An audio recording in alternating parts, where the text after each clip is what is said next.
ಎಂಪ್ಲಾಯ್ಮೆಂಟ್ನಲ್ಲಿ ಮತ್ತು ಶಿಕ್ಷಣದಲ್ಲಿ ಮೀಸಲಾತಿ ಕೊಡಬೇಕು ಆ ಭಾಗದ ಜನರಿಗೆ.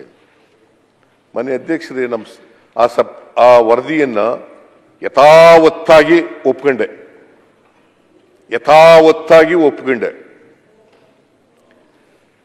ಆ ಭಾಗದ ಕಲ್ಯಾಣ ಕರ್ನಾಟಕದ ಭಾಗದವರಿಗೆ ಉದ್ಯೋಗದಲ್ಲಿ ಮತ್ತು ಶಿಕ್ಷಣದಲ್ಲಿ ಮೀಸಲಾತಿಯನ್ನು ಕೊಡ್ತಕ್ಕಂಥ ಸುಮಾರು 81,000 ಉದ್ಯೋಗಗಳಲ್ಲಿ 35,000 ಉದ್ಯೋಗಗಳು ಖಾಲಿ ಇದ್ದವು. ಅಷ್ಟು 35,000 ಉದ್ಯೋಗಗಳನ್ನು ಕೂಡ ಭರ್ತಿ ಮಾಡಿದೆ ಹಿಂದೆ ನಾವು ಸರ್ಕಾರ ಇಲ್ಲ. It is on record. I am not lying. It is on record. 35,000 ಉದ್ಯೋಗ ಈಗಲೂ ಖಾಲಿ ಇದ್ದಾವೆ, ಈಗಲೂ ಭರ್ತಿ ಮಾಡಬೇಕು.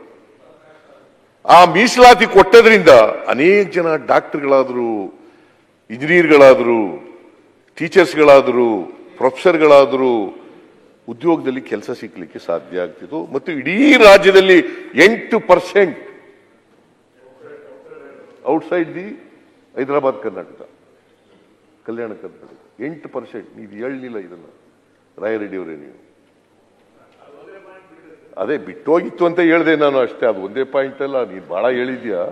ನೀ ಹೇಳ್ದವೆಲ್ಲ ನಾ ಹೇಳಕ್ಕಾಗಲ್ಲ. ಇದು ಬಿಟ್ಟೋಗಿತ್ತು ಅಂತ ಹೇಳಿದೆ ಅಷ್ಟೇ. ನೋಡಿ, ನಿನ್ ಭಾಷಣ ಎಲ್ಲ ಕೇಳಿದೀನಿ ಅಂತ ಗೊತ್ತಾಯ್ತಾ ಈಗ.